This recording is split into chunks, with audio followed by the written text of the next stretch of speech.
Harry's wife. Why does she keep changing her story? Hello, I'm H.G. Tudor, continuing to provide you with a brilliant tuition in narcissism, and at the same time enabling you to understand so much about why Harry's wife behaves in the way that she does. One thing that is clear with Harry's wife is that her relationship with the truth, as you understand it to be, is one that's fast and loose. This, of course, is not uncommon when it comes to narcissists, as I have made it abundantly clear to you.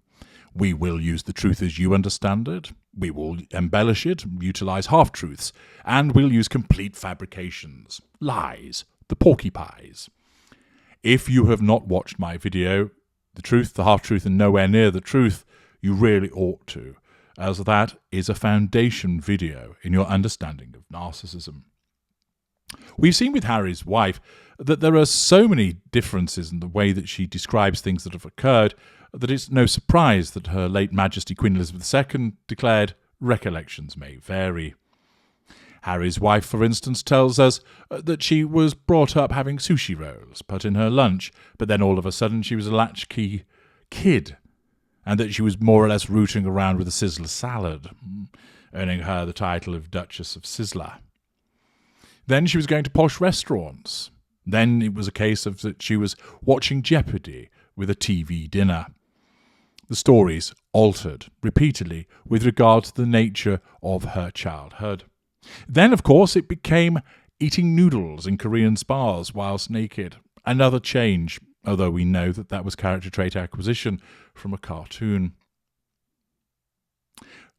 She changed her story with regard to Procter & Gamble. This was a class effort, though she described it as being something that she achieved all on her own. The circumstances of her meeting Harry keep altering. At first it was a blind date, then they met over Instagram. The circumstances of the proposal, the engagement, vary also. Why does it keep changing?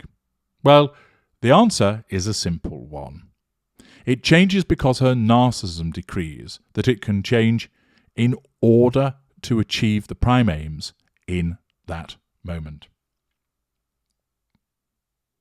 It's important that you understand that the narcissist, when an unaware narcissist, namely lesser or mid-range, which covers lower lesser, middle lesser, upper lesser A, upper lesser B, lower mid-range, middle mid-range A, middle mid-range B, and upper mid-range, those unaware narcissists are not focused on what happened yesterday, or what's happening tomorrow, or in 6 months' time, or in 5 minutes' time. So far as the narcissism is concerned, it's all about the now.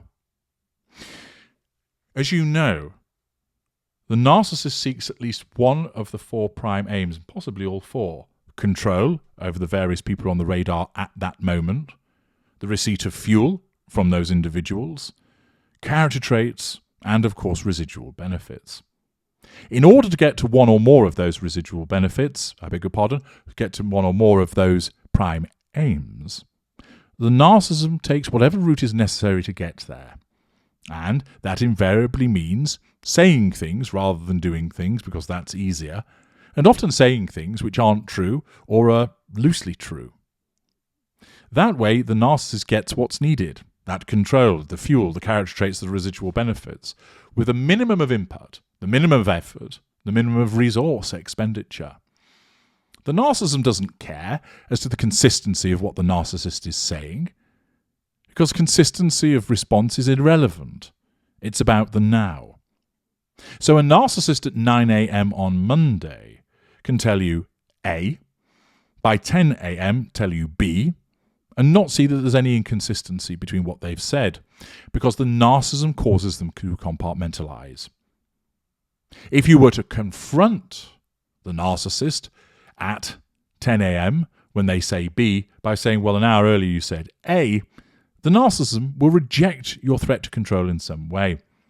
And I will be providing you with a video about Harry's wife, whereby if you confronted her with the evidence, how would she react, to help you understand more about her behaviour and that of narcissists generally. Her story changes because the narcissism decrees that that's what's necessary in order to get to the prime aims. So, for instance, she might say to somebody, "Oh yes, I was an Olympic winning equestrian like you." Part of mirroring, so that person goes, "Oh really, how wonderful." So that they're brought under control, kept under control, and they provide some fuel. That's a lie. But in the moment, the narcissism causes the narcissist to tell that lie to get to the prime aims. Later that afternoon, because she's then talking to somebody else who doesn't like horses, her narcissism decrees that it's appropriate that she mirrors that person also and says, "No, I've never been a fan of horses. Tried to get on one once. No, didn't like it at all. I'm completely with you." So earlier, she was an Olympic medal-winning equestrian, now doesn't like horses whatsoever. The story has changed. The story has changed because the necessity of the assertion of control over the person that she's talking to has altered. Two different people. But the story can also change even if she were dealing with the same person, because circumstances alter. People move from being painted white to black. So, for instance, the narcissist will often say to somebody, "I love you more than I could ever express. You fulfill all my needs. You are the one." And then 2 days later, "I hate you. I don't want to be with you. Do not darken my doorstep ever again." The confused victim thinks, "Hang on, what's changed? 2 days ago, they were lauding my praises, telling me how wonderful I was. And now all of a sudden I've been told not to darken their doorstep. I haven't done anything different. I've continued to behave in the same way and love them in the way that I have before. What's altered?" But what has altered is you're now viewed as black, and therefore everything about you is awful and horrible. The words that were said before, they've dissipated into the ether. They dissipated into the ether as soon as they were said. Once they were said, it enabled control to be asserted over you and for you to respond with fuel. Job done. We're into the next moment. And if in the next moment that means a completely contrarian stance to which of that has just been put forward, then so be it. The narcissist has no issue with that because they can't see that they're contradicting themselves. And even if they hint at seeing a contradiction, they will just dismiss it and deflect from it because that's what the narcissism does. So with Harry's wife, her story keeps changing because her style of narcissism is such that it's not bothered about the consistency. It's not evolved sufficiently to enable her to maintain a consistent message with regard to certain aspects of her life. Of course, there are so many different strands of what a narcissist will tell you. Sometimes there are consistencies. So, for instance, a narcissist might be consistent about the football team they've always supported. But then there are other things which can change as much as the wind changes direction. Certain things remain more anchored, although everything is up for grabs and can be changed if need be. But certain things seem more anchored and others are very much changeable. With Harry's wife, she repeatedly changes because the narcissism sees no value in consistency. That doesn't matter. And in order to continue to assert control, draw fuel, get those character traits, get those residual benefits, the narcissism decrees you can say story A at this point, story B at this point, story C at this point, then go back to story A. Then you can say that story A never occurred and that you don't know where that person's got that information from, and so on and so forth. It's bewildering because those who witness this think surely you must realise that you're telling the porky pies. But because of compartmentalization and the blindness of her narcissism, no, she does not. It prevents her from seeing it. But the changing of the stories isn't because she's enjoying playing some mindfuckery with you all. No, that would be the preserve of the greater or the ultra who knows that they're lying and playing games.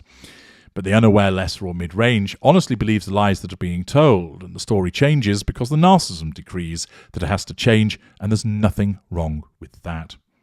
Harry's wife keeps changing her story because the narcissism has no interest in consistency and has very much an interest in that particular moment of doing and saying whatever is necessary, even if it contradicts with what has been said before, to get to the prime aims.